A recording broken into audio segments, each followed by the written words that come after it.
Parce que maintenant, première question, on t'a vu défendre là. Il y avait des fourmis dans les jambes de se remettre sur le terrain. Non, de temps en temps, je me suis dit plutôt que d'avoir un mannequin, si le mannequin il peut bouger et créer de l'incertitude, des fois pour les T'es pas joueurs. mieux comme mannequin quand même. Ouais, ça amène un peu de, essayer d'amener un peu de réalité. Voilà, ça permet de vivre les séances avec les joueurs. Tant que physiquement, j'ai la possibilité de le faire, je le fais. Voilà. Euh, Par rapport au groupe, du coup, est-ce que tu as des pépins physiques par rapport au match du Red Star? Est-ce que tu as aussi des joueurs peut-être en instance de départ ou est-ce que Everson sera qualifié par exemple? Ça fait beaucoup de. On va essayer d'aller dans l'ordre.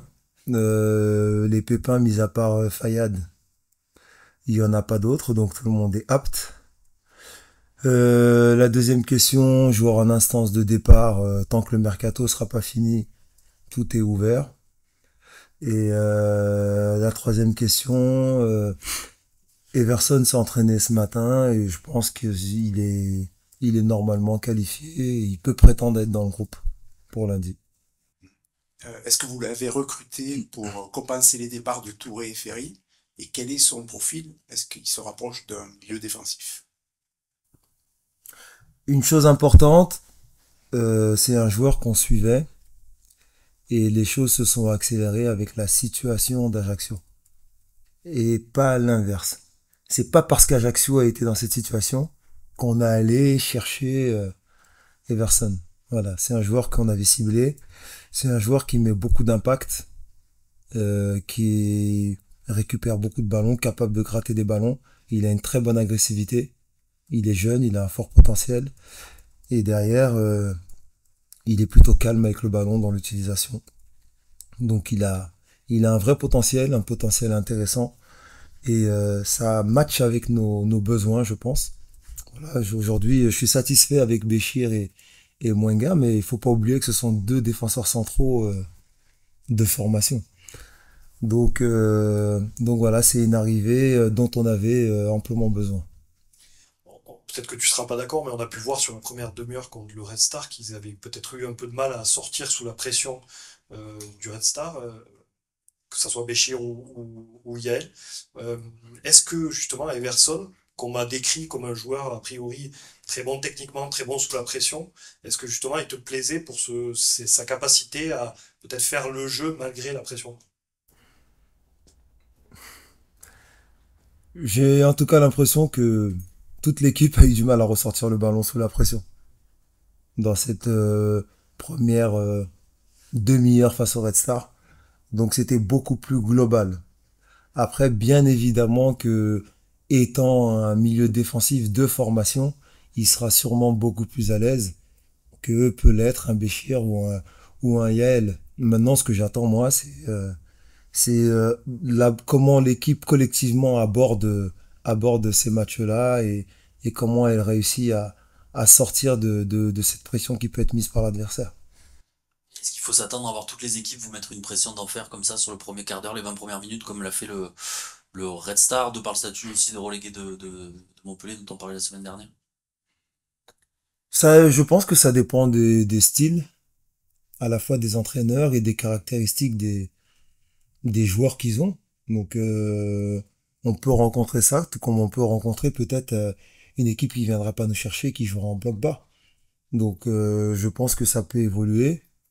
Après, une chose est certaine, et ça je le sais, on verra des équipes qui ont un visage contre nous, qui sera sûrement différent quand on le verra face aux autres. Contre nous, ce sera au top, à 200%, et peut-être que deux, trois journées après, on les verra, et ils seront peut-être méconnaissables, voire différents. Mais ça, c'est quelque chose qu'il faut accepter et qu'il faut assumer. Et comment on réagit à ça justement? Si on sait que les équipes vont être à 200%, Il faut aborder le championnat en se disant que tous les week-ends, on va jouer des équipes qui vont vouloir nous bousculer, qui vont vouloir nous rentrer dedans, et qui vont montrer le meilleur visage sur notre match que ce qu'ils auront peut-être dans la saison. Vous avez été confronté au pressing face au Restart, mais aussi lors des matchs amicaux. Chaque fois, vous avez cherché à sortir le ballon. Est-ce qu'il faut avoir une alternative à ça, justement? Les matchs, c'est des rapports de force. Il y a une équipe qui propose quelque chose, nous on propose autre chose, et après c'est trouver là où est-ce qu'est la faille et, et pouvoir s'adapter à ce que propose l'adversaire. Moi, ce que j'aime et ce que je veux, c'est amener de la variété. Voilà. Je suis pas quelqu'un de dogmatique où ça, moi je veux que ça sorte, pourquoi on dégage, je veux jouer court, on continue, on continue. Je vais pas tendre la joue si derrière il y a des pressings, il y a des pertes de balles et on prend des gifles. Maintenant, pour un même match, si les sorties sont bien faites, l'équipe elle est en confiance, eh ben elle va continuer à jouer court. Donc chaque match a son histoire. Peut-être que ce début de match contre le Red Star, la première journée, si les sorties avaient été bonnes et que l'équipe avait bien commencé, on n'aurait pas été en difficulté, on aurait pu se créer des situations. Mais le fait que l'adversaire vienne très haut, qu'il y ait du déchet, des pertes de balles parce que on avait les pieds un peu qui tremblaient, ben forcément peut-être qu'il faut savoir s'adapter et proposer autre chose à ce moment-là avant de retrouver une certaine confiance. Puisque le visage en deuxième mi-temps, c'est toujours les mêmes joueurs et il a été différent. Parce que bon, tu as parlé tout à l'heure de la blessure de Khalil Fayad. Il avait été plutôt en vue sur la préparation. Tu l'avais beaucoup aligné. À quel point sa blessure, qui risque de durer quelques semaines, elle perturbe ton animation ou peut-être la création et la variété que tu veux amener justement. Non, c'était un joueur avec qui on commençait à... on avait plutôt bien travaillé, il y avait pas mal de choses qu'on lui avait montrées en vidéo. Le joueur était assez réceptif et aujourd'hui il est clair, hein, c'est ce que je lui dis, hein, ce qui lui manque c'est cette efficacité. C'est un joueur qui aime être élégant, montrer un peu aux gens autour que il est bon techniquement. Si c'est un joueur pro, c'est qu'il est bon techniquement, tout le monde le sait. Après, quand on creuse et qu'on regarde, c'est les statistiques et l'efficacité. Aujourd'hui, clairement, c'est ce qui lui manquait et c'est ce qui lui manque toujours. Et il travaillait dans ce sens, c'est pas quelque chose qui allait revenir en claquant des doigts, mais on sentait un investissement de sa part et une envie. Et bien évidemment, elle s'est traduite par des choses et il était décisif dans ces fins de match amicaux qu'on a pu faire. Et bien évidemment, bah, il a été coupé dans son élan. Après, j'ai d'autres alternatives. C'est pas plus un problème que ça. Voilà, le groupe, il est étoffé et le monde pro, il est fait ainsi. C'est aux autres d'être opportunistes et de saisir maintenant leur chance. Ça remet pas en cause toute l'animation du jeu, parce que c'est lui qui était en quelque sorte un peu le numéro 10 quoi, pour schématiser. Ouais, non, non, non, ça remet pas du tout en cause. J'ai d'autres options que je peux mettre en place. Bien évidemment que ça, c'est toujours embêtant. Quand on voit un joueur qui, dans les matchs amicaux, commence à monter, commence à être intéressant, à montrer des choses, et coupé comme ça dans son élan au début du match, c'est toujours embêtant. Mais voilà, ça fait partie d'une saison et c'est aussi un travail dans un domaine, voilà, dans l'aspect physique, athlétique, dans lequel il doit aussi travailler, puisqu'il s'est aussi blessé la saison dernière en fin de saison. Donc voilà, il y a peut-être un déficit quelque part où il faut renforcer aussi, ou une manière, une dimension mentale dans lesquelles on aborde aussi les matchs et la compétition. Voilà, il y a pas mal de choses à travailler pour pouvoir renforcer et éviter ça. Mais pour revenir à la question, j'ai d'autres alternatives et ça change pas du tout le système. Ce sera le premier match de Simon Gapandwani. Bravo. Merci. Euh, à ce niveau-là, en fait, en Ligue 2, parce que c'est un jeune gardien, c'est ce qu'on disait, qui a beaucoup d'expérience, qui a très peu joué euh, en pro. Comment vous le sentez? Est-ce qu'il a un peu le trac? Vous le sentez serein? Et aussi, quelles sont plus largement ses qualités en tant que gardien? Je l'ai dit la semaine dernière, juste après le match du Red Star, qu'il allait débuter. C'était le seul nom que je savais tout de suite après, parce qu'il vient ici comme numéro un. De la même manière que j'ai fait débuter Victor Jodic, j'ai pas d'inquiétude. Le joueur, il a joué toute la saison passée en national, un niveau où déjà il y a pas mal d'impact dans une équipe où voilà, il y avait de la difficulté, donc il était mis à contribution. Il a quand même un bagage et un vécu, il débarque pas comme ça sans avoir fait de saison et de matchs. Après, certes, c'est un niveau au-dessus, c'est la Ligue 2, mais c'est un garçon plutôt calme, serein, il dégage une certaine sérénité, il est tranquille. Donc je me pose aucune question à ce niveau-là et je vais le laisser préparer son match comme j'ai fait avec Victor. Tu l'as annoncé dès le match, dès la fin du match face au Resta. Est-ce à ce poste de gardien, est-ce qu'il faut clarifier de suite une hiérarchie? Est-ce que c'est essentiel pour la gestion des gardiens? C'est une bonne question.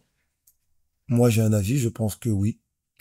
C'est pas un poste où on peut mettre dans une certaine concurrence et laisser le doute. C'est difficile d'en mettre un puis l'autre. J'ai le sentiment qu'avec une gestion pareille, on peut fragiliser les deux. Donc c'est ma façon de voir les choses, c'est ma vision. Et puis voilà, avec Simon, j'ai été clair et je lui ai dit bien avant le match, même pas après. J'ai expliqué qu'il allait être dans le groupe et sur le banc, mais qu'il derrière il jouerait parce que c'est important, on l'a pris pour ça. Et je le voulais pour ça. Donc l'aspect mental, il est important, il n'est pas à négliger. On fait venir un gardien, on le veut comme numéro un. Si derrière je commence à le laisser deux, trois matchs qui débutent pas, je peux déjà créer une brèche ou un doute chez lui et il n'y a pas de raison. Donc je dis souvent ça à certains joueurs, c'est ils ont le poste, ils l'ont entre les mains, ensuite c'est à eux de le conserver. Mais au départ ils l'ont. De jouer en décalé un lundi soir par rapport aux autres équipes du championnat, de rejouer ensuite un samedi, c'est inhabituel, c'est la Ligue 2, c'est comme ça, mais qu'est-ce que vous en pensez de cette programmation-là? Le lundi, ça réarrivera contre Guingamp en septembre et de rejouer juste 2 jours après tout le monde.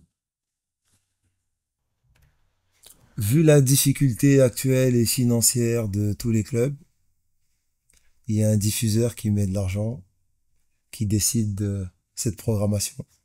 Je pense qu'il faut, il faut l'accepter, même si c'est pas toujours évident pour le lundi, même si on se met à la place du public, par exemple.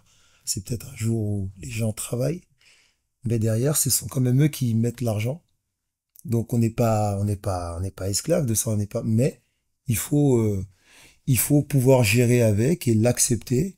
Les difficultés actuelles et financières qu'on peut retrouver autour des droits télé. Donc voilà, on doit pouvoir l'accepter, s'adapter.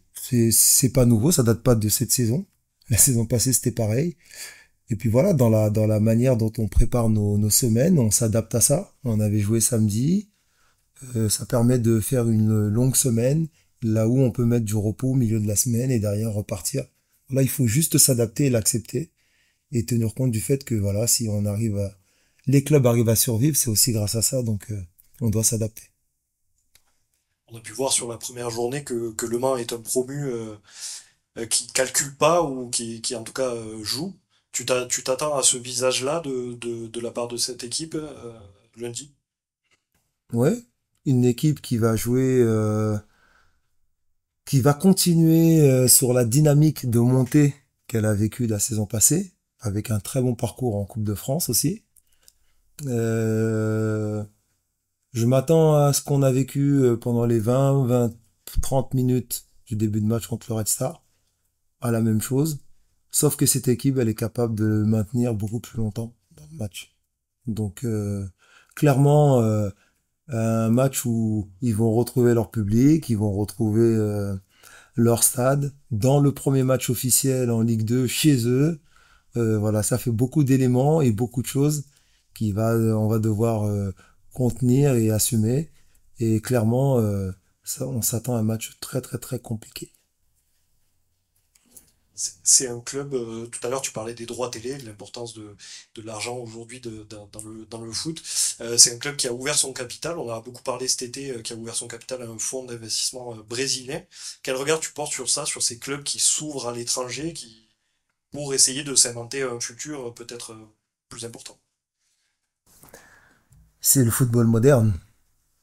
Voilà, le football, où le propriétaire est un investisseur, peut-être du cru de la région, qui met son propre argent et qui fait grandir un club, ça existe de moins en moins. Aujourd'hui, voilà, c'est des fonds. Il faut l'accepter. Parfois même derrière les fonds, il y a des États. Donc c'est le football. Il faut s'adapter à ça. Il faut aussi l'accepter. Et puis on a vu, il y a différents exemples. Il y a les positifs et puis on peut trouver les exemples où c'est pas productif et au contraire. Donc Il faut savoir évoluer avec, l'accepter et puis l'intégrer. Mais je pourrais pas dire que c'est très bien, tout comme je pourrais pas le critiquer. Voilà, c'est un fait. Il faut vivre avec ça, faut savoir évoluer. Le football change, il évolue et on l'accepte et voilà, on vit avec. Montpellier n'a pas ouvert la marque dans un match depuis novembre dernier. Est-ce que vous accordez une importance particulière sur ce point dans votre discours aux joueurs, de dire évidemment c'est important de marquer pour dans un match, c'est une la palissade, mais dans la situation particulière de Montpellier à ce moment-là, est-ce que vous insistez là-dessus? Pas du tout. Vous venez de me l'apprendre, donc c'est pas un élément pour moi qui est important. J'ai beaucoup parlé de reconstruction, j'ai beaucoup parlé de renouveau. C'est pas pour aller prendre des stats de la saison d'avant et essayer de mettre le seul moment où je parle de continuité, c'est le moment où je suis arrivé et j'ai essayé de mettre un nouvel état d'esprit. Par rapport à ça, j'ai vu du changement par rapport où je suis arrivé. Et sur la mentalité et l'état d'esprit, il y a une continuité. Sur tout le reste, j'ai fait reset et on commence là. C'est un nouveau départ. Juste, on a suivi l'entraînement derrière les grilles, il faisait déjà très chaud, j'ose pas imaginer sur la Vous pelouse. aviez le droit d'être derrière les grilles et regarder ou? Est-ce que il y a un plan anti-canicule au MHSC? Comment vous gérez ça? Forcément sur les organismes, enfin ça doit jouer, je suppose. Effectivement, d'où déjà notre envie et le fait de s'être entraîné ce matin plutôt que l'après-midi. Ça, c'est une première chose. Ensuite, le matin, on essaie de faire un peu plus tôt, même si on sait que pour les joueurs, la récup et le sommeil, c'est très important. Après, bien évidemment, il y a des choses qui sont mises en place. On leur demande de beaucoup s'hydrater, de beaucoup boire.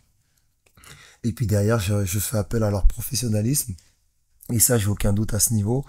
C'est cet après-midi d'éviter de rester sous la chaleur et plutôt voilà au frais et éviter de s'exposer et de beaucoup boire.